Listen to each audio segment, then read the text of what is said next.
ಆತ್ಮೀಯರೇ, ಹೇಗಿದ್ದೀರಾ ಎಲ್ಲ? ಅಭಿವ್ಯಕ್ತಿ ಕಥಾಲೋಕದಲ್ಲಿ ಮುಂದಿನ ಅಧ್ಯಾಯವನ್ನು ತಗೊಂಡು ಬಂದಿದ್ದೀನಿ. ನಮ್ಮ ಅಭಿವ್ಯಕ್ತಿ ಕಥಾಲೋಕವನ್ನು ಸಬ್ಸ್ಕ್ರೈಬ್ ಮಾಡಿ, ಲೈಕ್ ಮಾಡಿ, ಶೇರ್ ಮಾಡಿ, ನಮ್ಮನ್ನು ಹೆಚ್ಚು ಹೆಚ್ಚು ಪ್ರೋತ್ಸಾಹಿಸಿ. ಹಾಗೆ ಕತೆ ಹೇಗೆ ಮೂಡಿ ಬರ್ತಾ ಇದೆ ಅನ್ನುವಂತಹ ನಿಮ್ಮ ಅಭಿಪ್ರಾಯಗಳನ್ನ ಒಂದೆರಡು ಸಾಲುಗಳಲ್ಲಿ ನಮಗೆ ವ್ಯಕ್ತಪಡಿಸಿದ್ರೆ ನಮಗೂ ಸಹ ಸಂತೋಷ ಆಗುತ್ತೆ. ಹಾಗೆ ಏನಾದರೂ ತಪ್ಪುಗಳನ್ನ ತಿದ್ಕೊಳ್ಳೋದಿದ್ರೆ ಕೂಡ ಖಂಡಿತ ತಿಳಿಸಿ, ಅದೇ ರೀತಿ ನಡ್ಕೊತೀವಿ. ಬನ್ನಿ ಅಧ್ಯಾಯಕ್ಕೆ ಹೋಗೋಣ. ಆಫೀಸ್ ತಲುಪಿದ ತಕ್ಷಣ ನಿತಿನ್ ಕ್ಯಾಬಿನ್ ಒಳಗೆ ಏಕಾಏಕಿ ನುಗ್ಗಿದ ಓಜಸ್ ಅವನ ಕಾಲ್ನಲ್ಲಿ ಮಾತಾಡ್ತಾ ಇದ್ದಾನೆ ಅನ್ನೋದನ್ನು ಕೂಡ ಲೆಕ್ಕಿಸದೆ, ಅಯ್ಯೋ ಗೂಬೆನ್ ತೊಗೊಂಬಂದು, ನಿನ್ನ ವಿಷಯಕ್ಕೆ ನಾನು ಯಾವತ್ತಾದರೂ ಮೂಗು ತೂರಿಸಿದ್ದೀನ ನಿತಿ?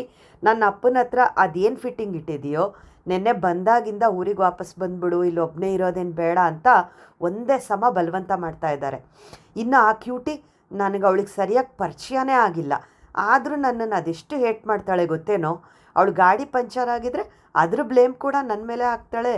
ಇಲ್ಲಿವರೆಗೂ ಎಷ್ಟೋ ಹುಡುಗಿರು ನನ್ನ ಹಿಂದೆ ಪ್ರೀತಿ ಪ್ರೇಮ ಅಂತ ಬಿದ್ದಿದ್ದಾರೆ, ಆದರೆ ದ್ವೇಷ ಇವಳೇ ಮೊದಲನೇ. ಅವಳು ಹಾಳಾಗೋಗಲಿ, ನನ್ನ ಮೇಲೆ ಕೋಪ ಮಾಡ್ಕೊಳ್ಳಿ, ಆದರೆ ನನ್ನ ಅಪ್ಪ ಅಮ್ಮ ಏನೋ ಮಾಡಿದ್ದಾರೆ ಅವಳಿಗೆ.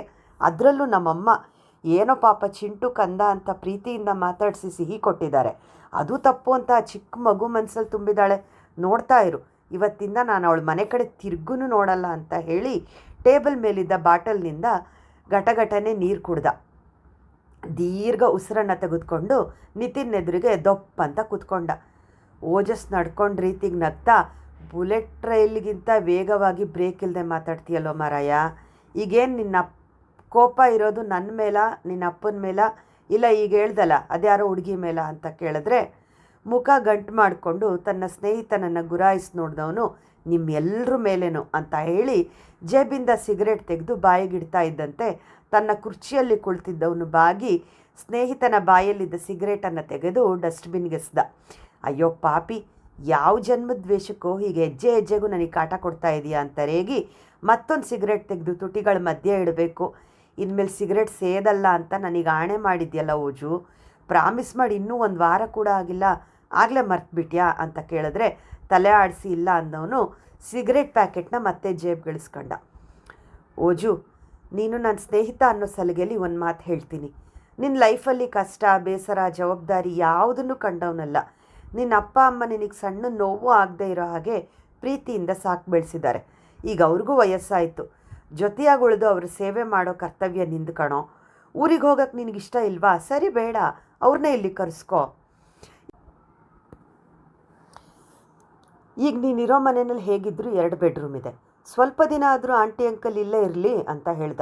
ಅವ್ರು ಇಲ್ಲಿದ್ದರೆ ಊರಲ್ಲಿರೋ ತೋಟ ಗದ್ದೆ ಅಂತ ಓಜಸ್ ಕೇಳಿದ್ದೆ ತಡ ಹುಸಿ ಮುನಿಸ್ಕೊಂಡು ಎದ್ದು ನಿಂತ ನಿತಿನ್, ಗುದ್ದು ಬಿಡ್ತೀನಿ ಮಗನೇ, ನಿನ್ನ ಅಪ್ಪನಿಗೆ 60 ವರ್ಷ ದಾಟಿದೆ, ಅವ್ರ ಊರಿಗೆ ಹೋಗಿ ತೋಟ ಗದ್ದೆಲಿ ಕೆಲಸ ಮಾಡಬೇಕಾ? ನೀನಿಲ್ಲಿ ಕುಡ್ಕೊಂಡು ತಿನ್ಕೊಂಡು ದಿನಕ್ಕೊಂದೊಂದು ಹುಡುಗಿರ ಜೊತೆ ಮಜಾ ಮಾಡ್ಕೊಂಡಿರ್ತೀಯಾ? ನಾಚಿಕೆ ಆಗ್ಬೇಕು ನಿನ್ನ ಜನ್ಮಕ್ಕೆ. ಮಕ್ಕಳಾಗಿಲ್ಲ ಅಂತ ಅದೆಷ್ಟು ದೇವರಿಗೆ ಹರಕೆ ಹೊತ್ತು ನೀನು ಪಡೆದ್ರೋ ತಿಳಿಯೋದು, ಆದರೆ ವರಕ್ಕಿಂತ ಹೆಚ್ಚಾಗಿ ನೀನು ಅವ್ರಿಗೆ ಶಾಪ ಆಗಿಬಿಟ್ಟಲ್ಲೋ. ಒಮ್ಮೊಮ್ಮೆ ಭಯ ಆಗುತ್ತೆ ಓಜು, ನೀನೆಲ್ಲಿ ಆ ವಿಜಯ್ ಥರ ಆಗಿಬಿಡ್ತೀಯೋ ಅಂತ.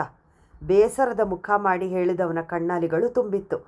ನಿತಿನ್ ತಂದೆ ಮುರಳಿ ಅವರು ವಿಜಯ್ ಅನ್ನೋ ವ್ಯಕ್ತಿಯನ್ನು ನಂಬಿ ಅವನ ಜೀವನದಲ್ಲಿ ಬಹಳವೇ ಮೋಸ ಹೋಗಿದ್ದಾರೆ ಅನ್ನೋ ವಿಷಯವನ್ನು ಮೇಲ್ಮೇಲೆ ಅರಿತಿದ್ದ ಓಜಸ್ ತನ್ನ ಗೆಳೆಯನ ಎದುರಿಗೆ ನಿಂತು, ಸಾರಿ ನಿತಿ, ಇನ್ಮೇಲೆ ನಾನು ಕುಡಿಯೋದನ್ನು ಕಡಿಮೆ ಮಾಡ್ತೀನಿ, ಆದರೆ ಹುಡುಗಿರ ವಿಷಯದಲ್ಲಿ ನೀನು ತಿಳ್ಕೊಂಡಿರಂತೆ ನಾನು ಯಾರಿಗೂ ಮೋಸ ಮಾಡ್ತಾ ಇಲ್ಲ ಕಣೋ. ಡೇಟಿಂಗ್ ಆ್ಯಪಲ್ಲಿ ತಾವಾಗೇ ಒಂದು ದಿನದ ಮಟ್ಟಿಗೆ ಟೈಮ್ ಪಾಸ್ ಮಾಡೋಕ್ಕೆ ಇಂಟ್ರೆಸ್ಟ್ ತೋರಿರೋ ಹುಡುಗಿರ ಜೊತೆಗೆ ಮಾತ್ರನೇ ನಾನು ಸುತ್ತಾಡಿರೋದು. ನಾನೇನು ಯಾವ ಹುಡುಗಿಗೂ ನಿನ್ನ ಮದುವೆ ಆಗ್ತೀನಿ ಅಂತ ಇಲ್ಲ ಸಲ್ಲದ ಆಸೆ ತೋರಿಸಿ ಮೋಸ ಮಾಡಿಲ್ಲ, ಐ ಪ್ರಾಮಿಸ್ ಅಂತ ಮೇಲ್ನೋಟಕ್ಕೆ ತನ್ನ ತಪ್ಪಿಲ್ಲ ಅಂತ ಹೇಳ್ತಾ ಇದ್ರು.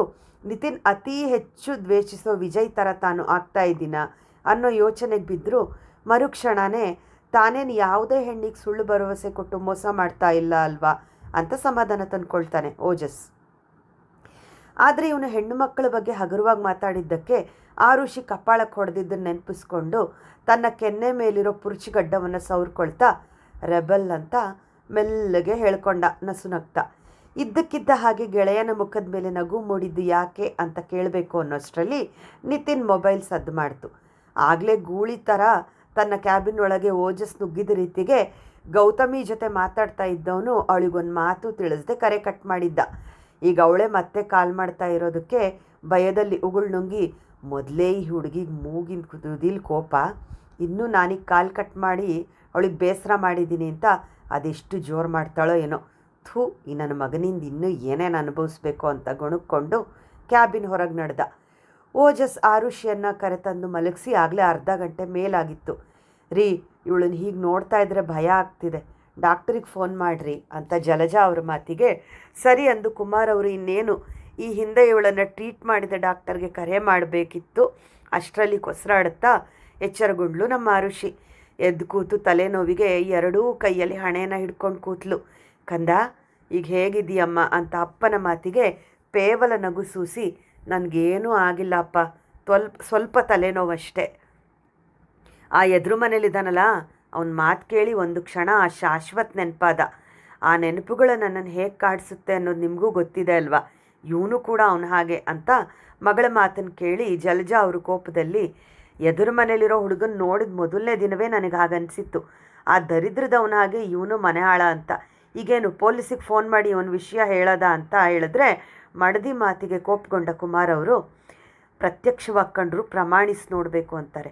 ಇವನು ನಮಗೇನು ಕೇಡು ಮಾಡಿಲ್ಲ ಅಂದಮೇಲೆ ನಾವ್ಯಾಕೆ ಅವನ ಬಗ್ಗೆ ಇಲ್ಲ ಸಲ್ಲದ ಆರೋಪಗಳನ್ನ ಮಾಡಿ ಪೊಲೀಸಿಗೆ ದೂರು ಕೊಡಬೇಕು ಅಂತ ಕುಮಾರ್ ಅವ್ರ ಮಾತಿಗೆ ಜಲಜಾ ಅವರು ಗಂಡನ ಮೇಲೆ ಕೋಪಗೊಂಡು ಮುಖ ಪಕ್ಕಕ್ಕೆ ಹಾಕಿದ್ರೆ, ಆರುಷಿ, ಅಮ್ಮ ಹೇಳ್ತಾ ಇರೋದು ಸರಿಯಾಗಿದೆ, ಏನಾದರೂ ಕೇಡಾಗಲಿ ಅಂತ ಕಾಯ್ತಾ ಕೂತ್ಕೊಳ್ಳೋದು ಯಾಕಪ್ಪ, ಶಾಶ್ವತ ಥರ ಈ ಮನುಷ್ಯನು ಮೋಸಗಾರ ಆಗಿದ್ದರೆ ಅನುಮಾನ ಇದೆ ಅಂದಮೇಲೆ ಒಂದು ಕಂಪ್ಲೇಂಟ್ ಕೊಡೋದ್ರಲ್ಲಿ ತಪ್ಪಿಲ್ಲ ಅಲ್ವಾ ಅಂತ ಕೇಳಿದ್ರೆ ಮಗಳ ಪಕ್ಕ ಕೂತು ಆಪ್ಯಾಯತೆಯಿಂದ ಅವಳ ತಲೆ ಸವರಿ, ನಿನ್ನ ಭಯ ನನಗೆ ಅರ್ಥ ಆಗುತ್ತೆ ಮಗಳೇ, ಆದರೆ ನೀನು ಅಂದ್ಕೊಂಡಿರೋ ಹಾಗೆ ಓಜಸ್ ಮೋಸಗಾರ ಅಲ್ಲ.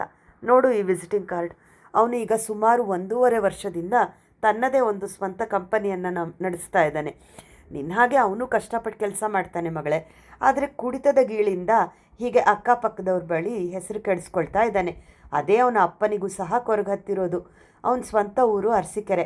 ಅವನ ತಂದೆ ತಾಯಿ ಬಹಳ ಸಭ್ಯಸ್ಥರು ಅಂತ ಹೇಳಿದ್ರೆ ಅಪ್ಪನ ಮಾತಿಗೆ ಎದುರಾಡಲಾಗದೆ ಸುಮ್ಮನಾಗ್ಬಿಟ್ಲು.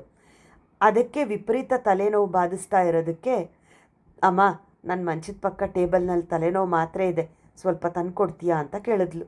ಅಡುಗೆ ಮನೆಯಲ್ಲಿ ಇರೋ ಸಣ್ಣ ದೇವರ ಗೂಡಿನ ಮುಂದೆ ಕೈ ಮುಗಿದು ನಿಂತು, ಮಾಮಕ್ಕಿ, ಅಮ್ಮ ಬೇಗ ಹುಷಾರಾಗಲಿ ಅಂತ ತನ್ನ ಪುಟ್ಟ ಕೈಗಳನ್ನ ಮುಗಿದು ನಿಂತು ಮುದ್ದು ಮುದ್ದು ಮಾತುಗಳಿಂದ ದೇವರ ಮುಂದೆ ಬೇಡಿಕೆ ಇಡುತ್ತಿದ್ದ ಚಿಂಟು ಅಮ್ಮನ ಧ್ವನಿ ಕೇಳಿ ಓಡಿ ಬಂದು ಅವಳ ತೆಕ್ಕೆಗೆ ಬಿದ್ದ. ಅಮ್ಮ, ಜ್ವರ ಹೋಯ್ತಾ? ಅಳ್ತಾ ಇದ್ದ ಮಗುವನ್ನು ಸಮಾಧಾನಿಸ್ಲಿಕ್ಕೆ ಕುಮಾರ್ ಅವರು, ಅಮ್ಮಂಗೆ ಜ್ವರ ಬಂದಿದೆ ಅಷ್ಟೇ ಕಂದ, ನೀನು ಅಳ್ಬೇಡ ಅಂತ ಸಮಾಧಾನ ಮಾಡಿದ್ರಿಂದ ಅಮ್ಮನ ಹಣೆ ಮುಟ್ಟು ನೋಡಿ ಬಿಸಿ ಇಲ್ಲ ಅನ್ನೋದನ್ನು ಗ್ರಹಿಸಿ ಕೆನ್ನೆಗೆ ಮುತ್ತಿಟ್ಟ. ತನ್ನ ಮಗನ ಕಾಳಜಿಗೆ ತಾಯಿಯ ಕಣ್ಣಲ್ಲಿ ನೀರು ತುಂಬಿತು.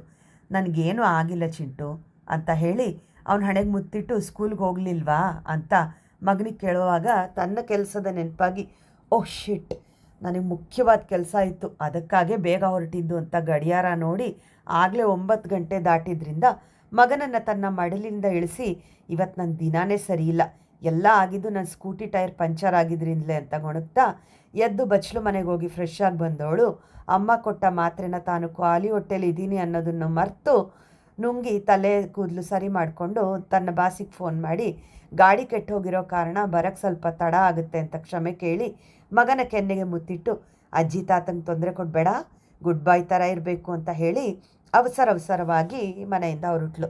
ತಾತ, ಅಮ್ಮ ಆಫೀಸಿಗೆ ಹೋಯ್ತು, ನಾನು ಸ್ಕೂಲಿಗೆ ಹೋಗ್ಲಾ ಅಂತ ಕೇಳಿದ್ರೆ, ಸಾರಿ ಕಂದ, ನೀನು ಇವತ್ತು ಸ್ಕೂಲಿಗೆ ಹೋಗೋಕ್ಕಾಗಲ್ಲ, ಮಕ್ಕಳು ಸ್ಕೂಲಿಗೆ 9 ಗಂಟೆ ಒಳಗೆ ಹೋಗಬೇಕು, ಅದಕ್ಕಿಂತ ತಡವಾಗಿ ಹೋದರೆ ಗೇಟ್ ತೆಗಿಯಲ್ಲ, ಇರಲಿ ಬಿಡು, ಇವತ್ತು ರಜೆ ಹಾಕ್ಸಿದ್ದಕ್ಕೆ ನಾಳೆ ನಾನೇ ಬಂದು ನಿನ್ನ ಟೀಚರ್ ಹತ್ರ ಮಾತಾಡ್ತೀನಿ ಅಂತ ಹೇಳಿದ್ರೆ ತಾತನ ತೆಕ್ಕೆಗೆ ಸೇರಿಕೊಂಡ ಚಿಂಟು, ಯಾಕೆ ಗೇಟ್ ಹಾಕ್ತಾರೆ, ಹಾಗೆಲ್ಲ ಮಾಡಬಾರ್ದು ಅಲ್ವಾ, ಪಾಪ ದೂರದಿಂದ ಬರೋರಿಗೆಲ್ಲ ಕಷ್ಟ ಆಗುತ್ತೆ ಅಂತ ದೊಡ್ಡ ಹುಡುಗನಾಗೆ ಗಲ್ಲಕ್ಕೆ ಕೈಯಾನಿಸಿ ತಾತನ ಮಡಿಲಲ್ಲಿ ಕೂತಿದ್ದ ಮೊಮ್ಮಗನ ಮುದ್ದು ಮುಖ ಕಂಡು ಕುಮಾರ್ ಅವರ ಮನಸ್ಸಿನ ದುಗುಡವೆಲ್ಲ ಆ ಕ್ಷಣಕ್ಕೆ ಮರ್ತಂತಾಯಿತು. ಮೊಮ್ಮಗನ ಮುಖ ನೋಡಿಕೊಂಡು ಪ್ರಪಂಚವನ್ನು ಆಮೇಲೆ ಮರೆಯರಂತೆ, ಈಗ ಬಂದು ಮೊದಲು ತಿಂಡಿ ತಿನ್ನಿ ಅಂತ ಹೇಳಿದ್ರೆ ಮೊಮ್ಮಗನ ಎತ್ಕೊಂಡು ಡೈನಿಂಗ್ ಟೇಬಲ್ ಬಳಿ ಬಂದವರು ತಾವು ತಿಂಡಿ ತಿಂತ ಚಿಂಟುಗೆ ಈಗಾಗಲೇ ತಿಂಡಿ ಮಾಡಿದ್ರು ಮತ್ತೂ ಪುಟ್ಟು ತುತ್ತು ತಿನ್ನಿಸ್ತಾ ತಮಗೆ ತೋಚಿದ ಕತೆಗಳನ್ನ ಹೇಳ್ತಾ ಉಳಿದ್ರು.